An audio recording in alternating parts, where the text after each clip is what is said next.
नमस्कार, स्वागत है आप सभी का। खंड ब की पहली यूनिट लेकर चल रहे थे हम भारत का संविधान, जिसमें अपन पढ़ रहे थे भारत की संघीय व्यवस्था के आधारभूत तत्व। उसमें अपन ने जो संघीय लक्षण है, संघात्मक लक्षण है भारतीय संविधान में, वो पढ़ लिए थे। अब अपन पढ़ेंगे एकात्मक लक्षण। देखिए, हमारा जो भारतीय संविधान है वो संघात्मक और एकात्मक दोनों प्रकार के लक्षणों का एक अद्भुत संयोग है। भारतीय शासन व्यवस्था को हालांकि संघात्मक शासन व्यवस्था कहा जाता है, क्योंकि यहाँ राज्यों की भी अलग सरकारें हैं, एक केंद्र सरकार है, दोहरी सरकारें काम करती हैं इस वजह से।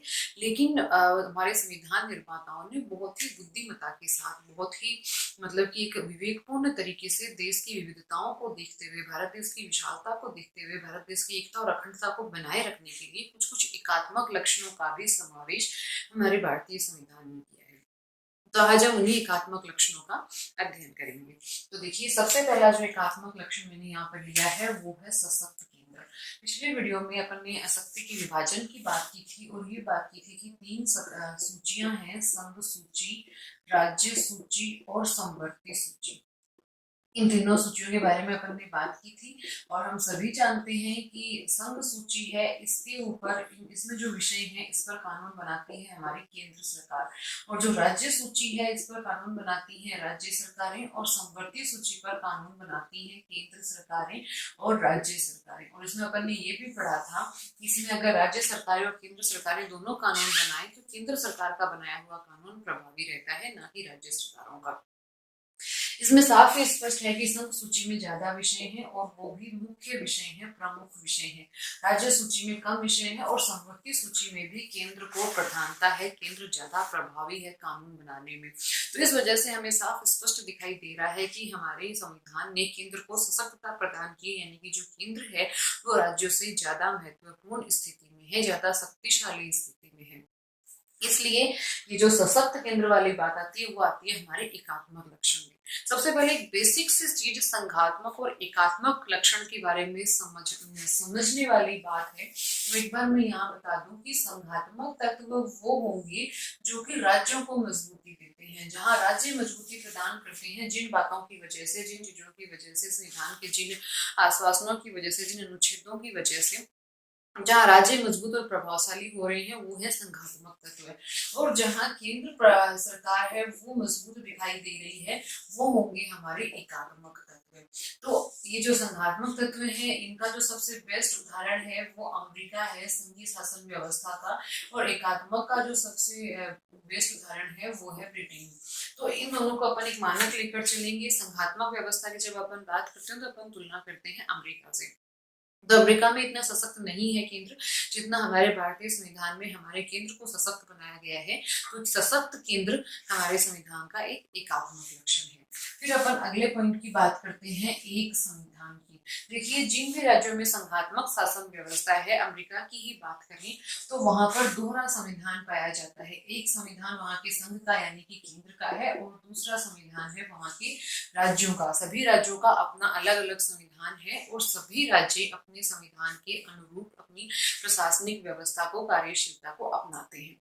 जबकि भारत में ऐसा नहीं है। हम सभी जानते हैं कि भारत का अपना एक ही संविधान है और उसी संविधान के अनुरूप राज्यों को भी अपनी प्रशासनिक प्रणाली को चलाना पड़ता है, अपनाना पड़ता है। तो एक संविधान का होना भी एक तरह से एकात्मक तत्व है, ना कि संघात्मक तत्व है। फिर अपन बात करते हैं एकल नागरिकता की।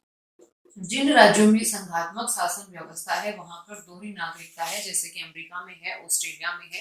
लेकिन कनाडा की तरह भारत ने भी एकल नागरिकता को अपनाया है, यानी कि हम सभी जानते हैं कि हम सभी भारतीयों को एक ही नागरिकता है और वो है भारतीय। किसी विशेष राज्य विशेष की नागरिकता हमारे पास नहीं होती है, ऐसा कोई प्रावधान हमारे संविधान में नहीं किया गया है। तो एकल नागरिकता भी एक एकात्मक लक्षण है, एकात्मक तत्व है जो कि हमारे संविधान में है।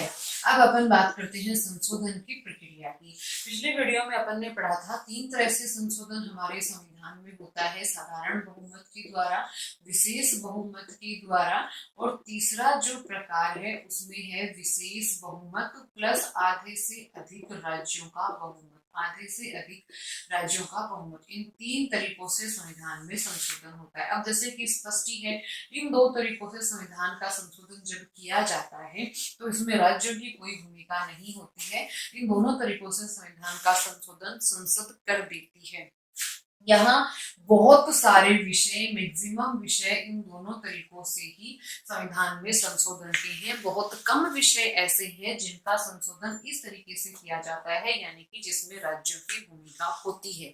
तो संविधान संशोधन की प्रक्रिया में भी हमारी जो केंद्र सरकार है वो अधिक सुदृढ़ स्थिति में है, वो अधिक मजबूत स्थिति में है, क्योंकि यहाँ अधिकतर विषय हमारे संविधान में ऐसे हैं जो कि बिना राज्य सरकारों की अनुमति के, बिना राज्य सरकारों की सहमति के ही संशोधित कर दिए जाते हैं।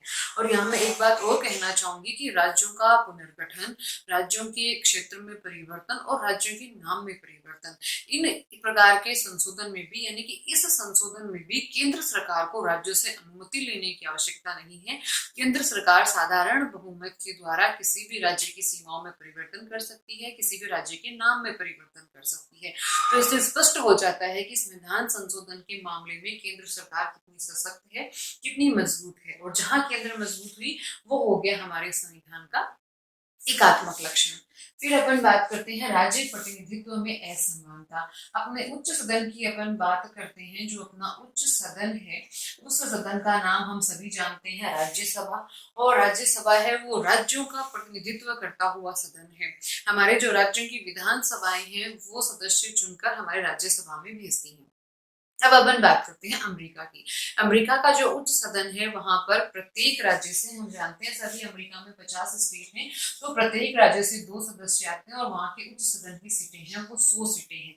जबकि भारत में ऐसा नहीं है। भारत में उच्च सदन में जो राज्यों को प्रतिनिधित्व प्राप्त है, यानी कि प्रत्येक राज्य को जो सीटें दी गई हैं वो उस राज्य की जनसंख्या के अनुपात में दी गई है कि उस राज्य की जनसंख्या कितनी है, उस अनुपात में राज्यसभा में उस राज्य को सीटें मिली हैं। जबकि संघात्मक शासन व्यवस्थाओं में क्या होता है, संघात्मक शासन व्यवस्थाओं में चाहे राज्य छोटा हो, चाहे राज्य बड़ा हो, चाहे जनसंख्या कम हो, चाहे जनसंख्या ज्यादा हो, सभी राज्यों की समान सीटें होती हैं, जिस तरह की अमेरिका में है। और ये वाली जो व्यवस्था है अमेरिका वाली, ये छोटे राज्यों के लिए सुरक्षा कवच का कार्य करती है। किंतु भारत में ऐसी कोई व्यवस्था नहीं है। भारत में उच्च सदन में जो राज्यों को प्रतिनिधित्व है वो जनसंख्या के अनुपात में है। ये हमारा एकात्मक लक्षण है। फिर अपन बात करते हैं राज्यों को संघ से पृथक होने का अधिकार नहीं है। जी, भारत का जो मतलब कि अपन कहें कि संविधान है, प्रस्तावना है, उसमें भारत को राज्यों का संघ के नाम से संबोधित किया गया है। यानी कि भारत है वो बहुत सारे राज्यों को आपस में समझौते का परिणाम नहीं है, अपितु अखंड भारत एक बड़ा देश, बड़ा राज्य है, जिसने अपनी प्रशासनिक कार्य कुशलता के लिए विभिन्न खंडों में विभाजन किया है। तो इसलिए जिस प्रकार से अमेरिका में है कि अमेरिका में एक समझौते के परिणाम के स्वरूप वहां संघ बना है और वो राज्य है वो जब चाहे तब संघ से अलग हो सकते हैं, लेकिन भारत में इस प्रकार की कोई व्यवस्था नहीं है। भारतीय संघ के राज्यों को किसी भी कीमत पर भारतीय संघ से अलग होने का अधिकार नहीं है। और ये व्यवस्था हमारी एकता, अखंडता को सुनिश्चित करने के लिए की गई थी, जो कि निसंदेह एक एकात्मक लक्षण है। तो ये अपन ने 6 एकात्मक लक्षण पढ़े भारतीय संविधान के। और भी एकात्मक लक्षण हैं जिनको अपन लेंगे अगले वीडियो में।